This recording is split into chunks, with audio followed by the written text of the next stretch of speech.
Hey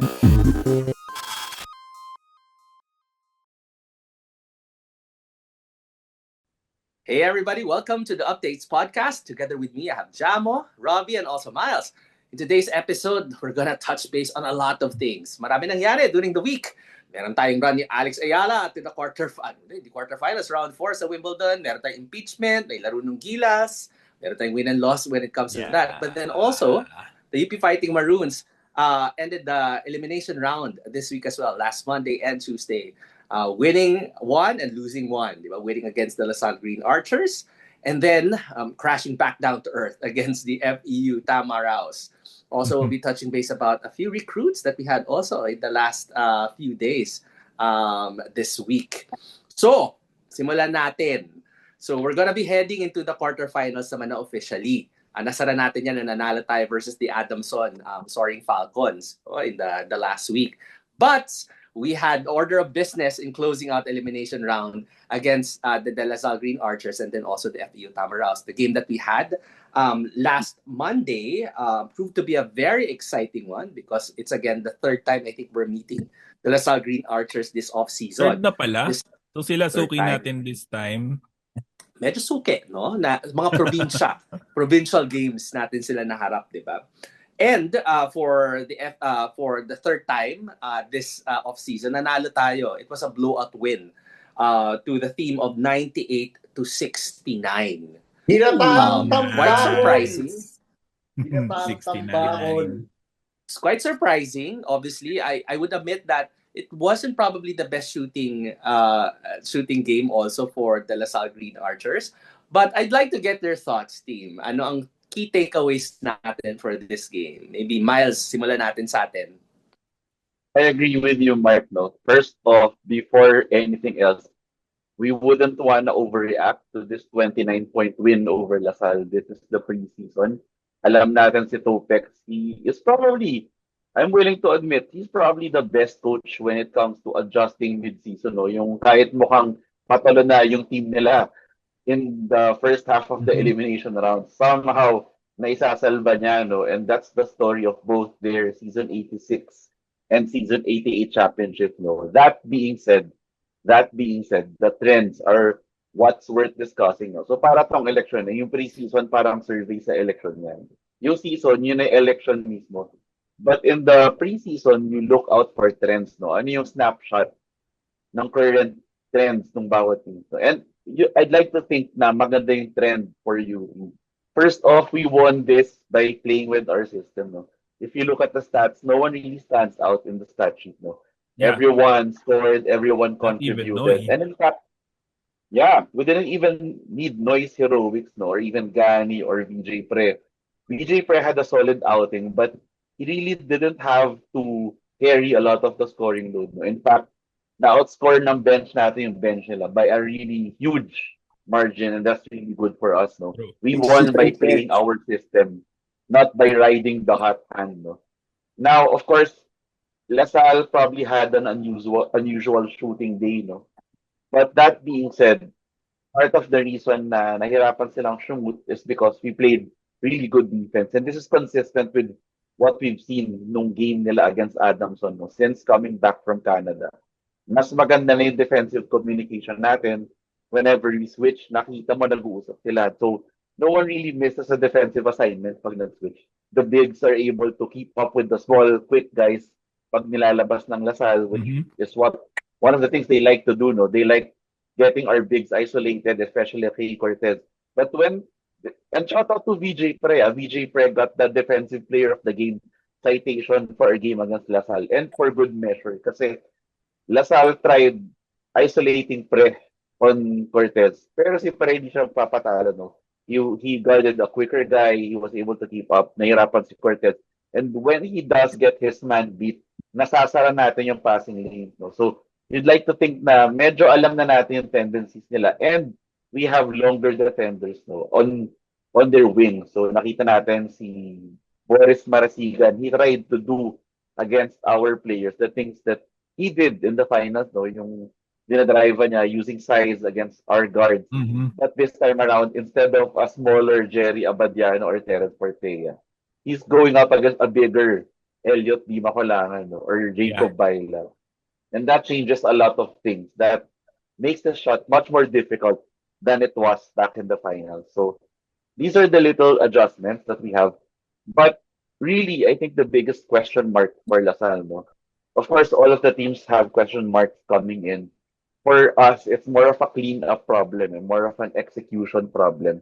We have the fundamentals down pat. We have a consistent pathway to winning, no, which is dominate the inside, look for high percentage shots, and defend well. We just have to clean up our turnovers and our free throw shooting. Yun yung dalawang biggest homeworks natin, which is really just a matter of practice and chemistry, no? On the other hand, for Lasal, they have to solve the Mike Phillips size problem that they have. And at this juncture, gusto ko magkumpara, no? This kind of seems to me like Ateneo after season 85. Di ba nanalo sila championship season 85? And then they lost Ange Kwame. And although they have championship experience and talent coming into season 86, people were still prohibitively predicting na nung time na yun na mukhang Ateneo UP Part 3 ang mangyayari. They were thinking na there's a possibility na mag-UP Ateneo Part 3. Although medyo prohibitive na, no? The signs were there. Kaya lang, they still had championship experience. No? And I think, I'd like to think the same thing for Lasal. They still Or have that. shadowing ba yan? Because looking Another back, episode on if you our hot takes remember, for the season. season 86, ano nangyari sa Ateneo? Final four, pero and the rest was history. Yeah. But katulad sinabi mo, Miles, no? Coach Topex and this particular team has that history of just coming back from the dead. So we're still not gonna be counting them up. But they do have very stiff competition, especially this year, with the likes of FEU, and then also teams like NU surging and again, and then obviously UST, who is also coming up with great talent and coming from their own pipeline. So it will be very interesting. Another player that I'd like to highlight for this game is actually Chico Briones also. He's really coming to his own in this game. Tatlong triples ang produce niya. Brion Tres. Yes, 14 points overall in just 11 minutes. So great outing for Chico. And this game, we really see obviously that the depth of the team is something that the competition will be competing against. We have very, very great depth. I think it helped the team a lot na nawala din yung Maroon 5. Parang it's a pro that now seeing that, okay, nobody's going to be saving our asses on the dying minutes of a particular game. Everybody needs to really contribute and step up. And we'll be talking about, obviously, additions that we had for this team, maybe all throughout the remaining days that we do have in the preseason and how they're contributing. But it's going to be a great season ahead of us for season 89 because there's going to be a lot of new faces that we're excited to talk about. Any other things that you'd like to point out in this game, Jamo or Robbie? Wala, nasabi na ni Miles. Robbie, ikaw, mga pakurot. Never nag-lead ng Lasal ba? Yes. Or, yes. 2-0. 2-0. 2-0. Yeah, 2-0. 2-0. And then wala na. Yes. Okay. Yeah, well, it's good na consistent all throughout yung UP. Hindi na nag-ano. So, yun lang. Sa Ginataang Tambakol, you heard it first on updates. Yun lang. Well, alam mo yan. Let's panghawakan muna natin ang ating 3-0 sa kanila because they have the great opportunity again to meet us in the semifinals. And once we go ahead and get over our quarterfinal match against Mapua this Friday.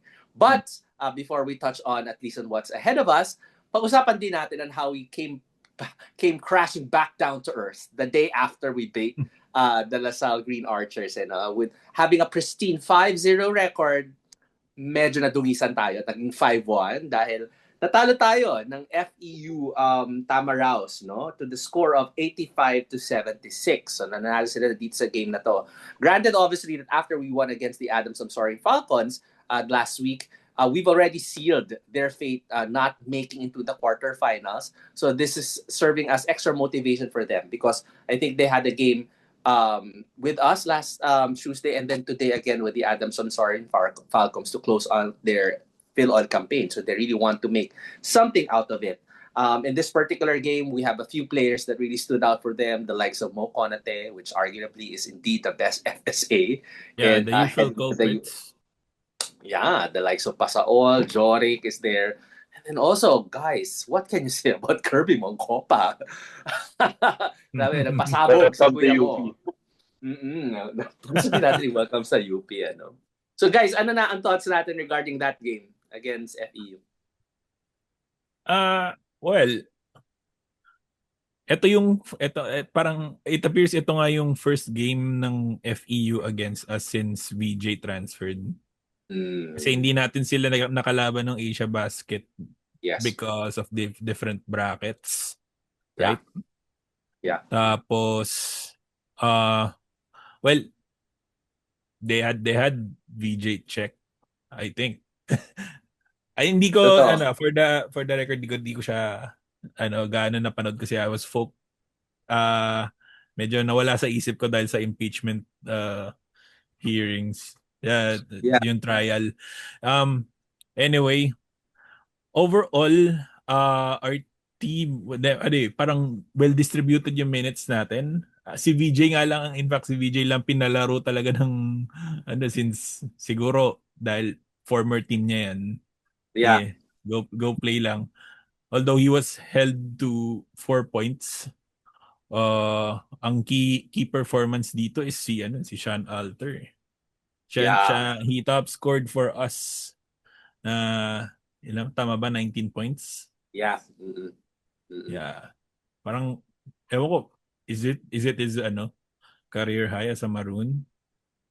Coming out party nga niya in the last 2 games also showed well against the LaSalle game, and he's really coming to his own as well. I guess this is a great problem because obviously we really have capable bigs, at least the 5 slot coming into the season. So it's a question now really on who's going to be hot. Mr. 100%. 100% field goals. Wow. So when he's hot, he's hot. 100% free throws. Ang kailangan na lang ma-solve natin with Sean, medyo butterfingers a little bit. Yung mga times na bibitaw-bitawan niya yung bola. But I think, obviously, with everything that he has contributed in the last 2 games or so, we can really see that the confidence is there. The likes of him and Sean, and then also Chico Briones, which are, our seniors also as part of the team. And they're really showing their stuff. And I think they've been really tasked na to start leading the team. But you're right, alam mo yun, we were held during this FEU game. We were not able to do our normal production. I would want to say normal production because the likes of the combined score, for example, of Ray Mogat and then also Tovera is just at around 11 compared to the previous game that we have versus LaSalle. You're right, obviously, 4 points, 5 rebounds for VJ Pre. It's a bad day at the office, I would imagine. So FEU had extra motivation, I'd imagine. And like what you said, it's a good opportunity for VJ for facing his former team for the first time in a competitive match. Diba, shake off na natin yung, alam mo yun, kung anumang emotions sa naka-nerves in facing FEU before we go to the UAAP season. So it's a great chance for us to see, obviously, when FEU plays full strength. And it's a great chance for the likes of Miles. Kasi, syempre, he would really need to see his main competition in the UAAP. And who else, alam mo yun, to represent that than Mo Konate, diba? Which is, like I said, arguably the better or the best FSA for this particular season. So, kudos, good job FEU, and I understand they won against Adamson as well, so they closed out their Phil-On campaign with a winning streak. So, good job on them.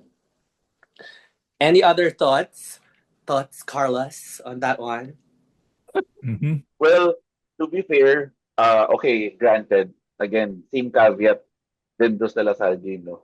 This was quite the unusual bad shooting night. But this was also because ang ganda ng depensa ng FAU, and kudos to Sean Chambers for being able to finally start to realize yung vision niya when he started coaching the FAU Tamarok. No? Mukhang nabubuo na yung team na gusto niya talagang buuin in FEU. And also, good showing for Cubs Cabonilas. No? Although he played 25 minutes, talagang babad siya. He was able to score a 3-pointer for a total of 6 points. So, tingnan natin how far along he develops, no? How far along he gets developed in time for the season. Kasi they already have a solid five. They already have a solid core of veterans coming back. And if you add a few more players to the mix who can contribute right away, delikado tong FEU. No? So, we of course we can expect to show better pag nakalaban natin tong FEU in the season. But you also have to be wary about what FEU can do. No? This is their first game back from a month-long vacation. No? So parang tayo rin yan. Ito na yung the last time FEU played sa Philoil was actually around a month ago. Eh. So nag-US training din ata sila. No, yeah. Parang nag-US training sila. So obviously no signs of rust from the FEU Tamaraws. And you also have to like the potential. No? I really like the FEU Tamaraw ceiling. They have the tools to beat UP. No? So UP, we like to switch everything. FEU has the players to say na, okay, fine, sige, switch kayo kay Mo Konate inside. So Mo Konate obviously showing much better offense. Entering his third year for the FEU Tamaraw. No? He's showing much more improved offense. And hopefully he won't have to play 35 minutes come the season. Kasi yesterday he played for 34 minutes. No? So that's still pretty close to the number of minutes he's getting in the season. Now, for Sean Alter, since nabanggit na natin si Sean Alter, just something to add to your comments kay Sean Alter. I really like how his development is coming along. So, just a little variation kay Gani Stevens. Sean Alter, he has this mid-range, no? So, Gani likes to do the short roll. Pag natanggap niya yung bola sa pick and roll, it's usually a left or a right-handed layup. Pero si Sean Alter, he has this mini jumper from around 5, 6, 7, or 8 feet, which each defense is honest. Pinakita niya against LaSalle.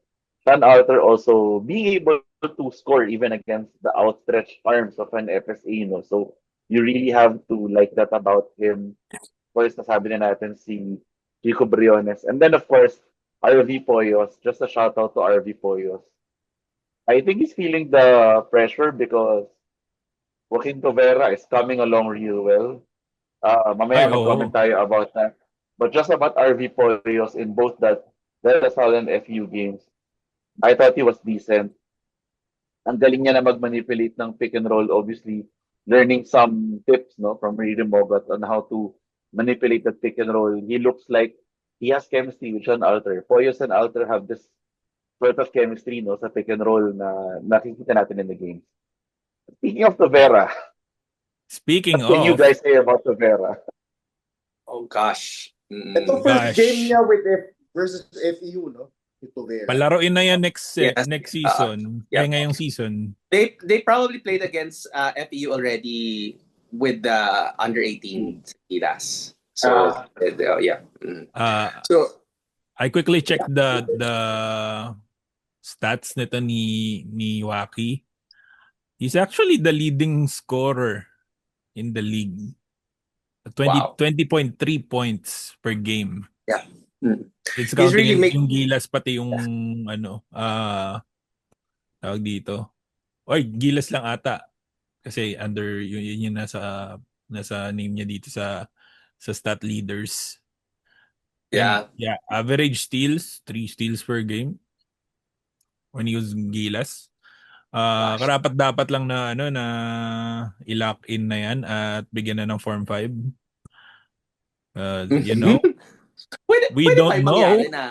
Baka pag nagkataon na kunyari mag-end of season tayo tapos mag-champion tayo na yung stats niya sa under 18 at stats niya sa UP pag-combine tapos siya mag-MVP.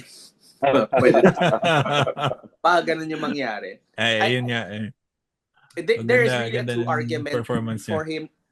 There's a true argument for him to be able to be considered seriously lined up talaga for season 89 this time around, which is, will be very interesting later on kasi nga, siksik ang ating lineup. As you can see, we have really good depth when it comes to the 5 position.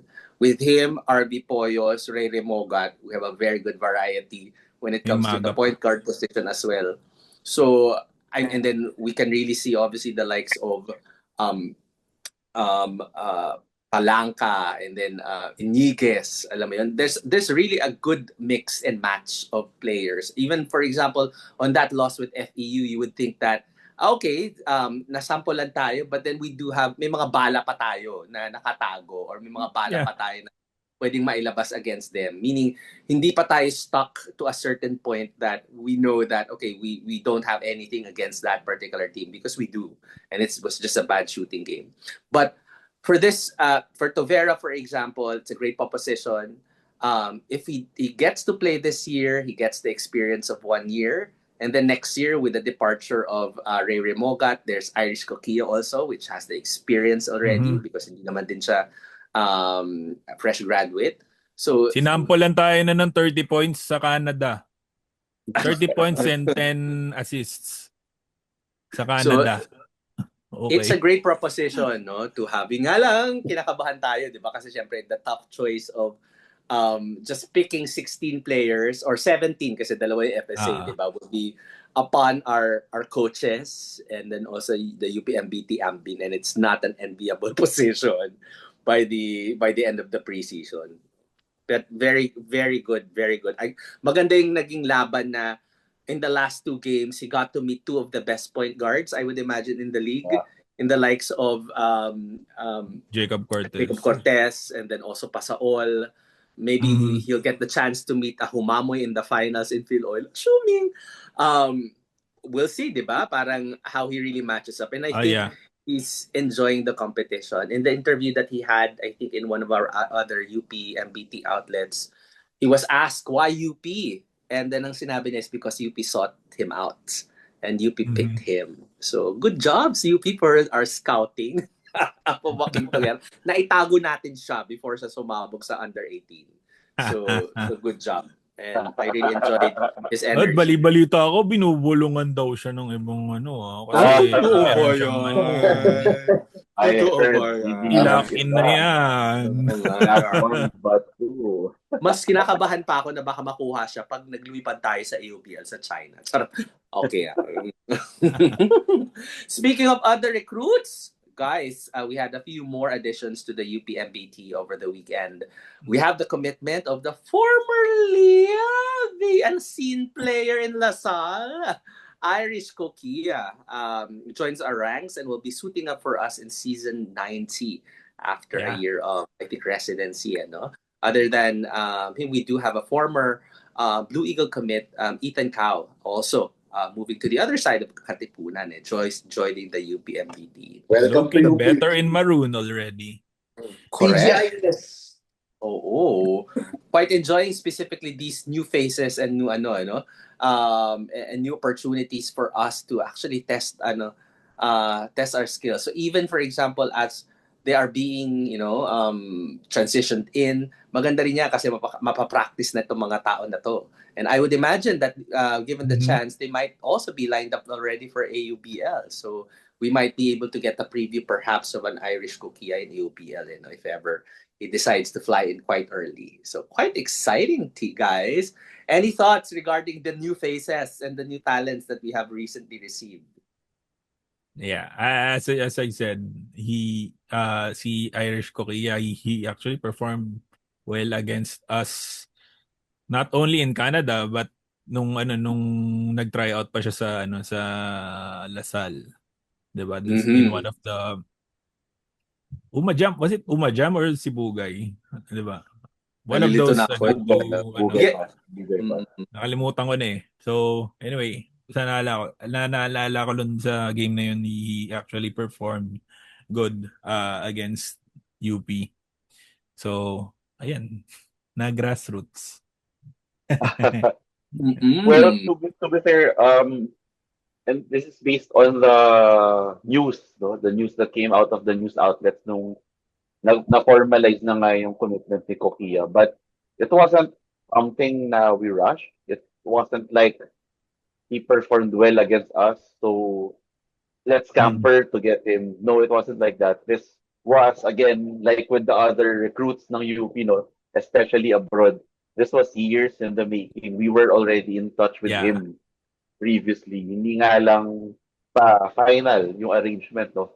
Until the last straw, or the thing that really tipped the scales, was him performing really well against us. So in Irish Kokia, we are getting a very, very good half-court set player. No? This is a 6'1" point guard. So again, meron tayong Tovera, meron pa tayong Kokia, and they both play point guard. No? They can play both guard positions. But I think both of them are primarily point guards. Although in this day and age, in the era of modern basketball, hindi na masyadong clear yung distinction eh. Kasi even if you're a point guard, you have to have somewhat a good offense, good scoring ability. And both of them have shown. Itong si Irish Kokia in Canada, he scored 30, I think close to 30 points sa atin. And in fact, he already committed to Canada 3x3, no? While he was still in Canada, bago natin siya sunduin sa Canada, after his papawis with Lasal. Pero nag-decommit na rin siya doon sa Canada 3x3 because, and this is reported in the news outlets, no, he has also shown interest in playing for the Philippines, and he was told na it might jeopardize his chances of playing for the Philippines, no, if he pushes through with that commitment. So this is how good he is. He could be on the 3x3 team of Canada, no, the same country that produced Trey Gilgeous-Alexander and a lot of other NBA players. Magiging 3x3 player sana sa ng Canada. But he has chosen to play for UP. So this is a really good get for UP. Our backcourt is secure for at least the next 2 years after this season.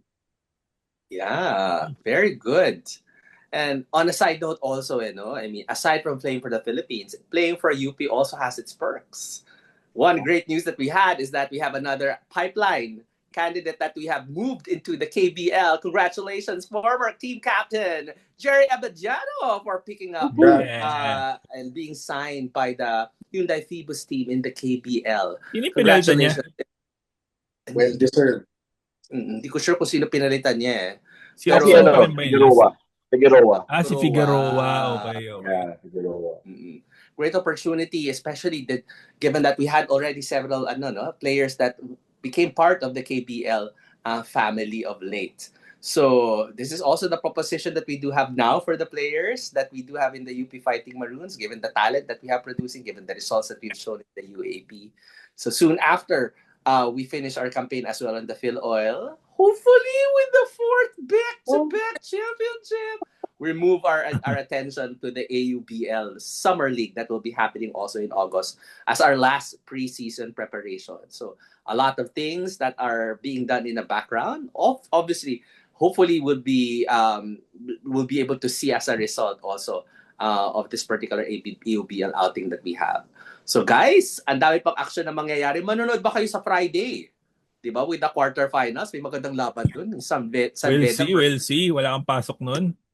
Sambeda versus Lasal, diba? For the right to hopefully meet us in the semifinals. So, a lot of good games still remaining on the Phil Oil, Eco Oil team.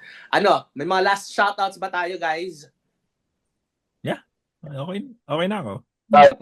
Shoutout sa Pinoy Liga Big Dance ranking. So, nakita ko na, may pasilip na, abangan nyo, and UP fans will be really happy doon sa susunod na lalabas. Pero hindi naman tayo lalaro sa Pinoy Liga. Napag-usapan natin pa sa group chat. Pero... Wait. Sinulat ba yan after natin manalo sa Lasal or after tayo matalo ng FEU? After natin matalo sa FEU. Okay. FEU yun. Excited na ako. Hello, Pinoy Liga. Hopefully we get to play there again. Yeah, okay. Sana next year. Sana. Okay, there's still a lot of action that we would need to anticipate for the UP Fighting Maroons for the remainder of the preseason. As always, this is Mark Ordonez. We have Jamo, Robbie, and also Miles. Like, subscribe, and follow us on all of the social media outlets. And as always, guys, UP Fight! UP Fight!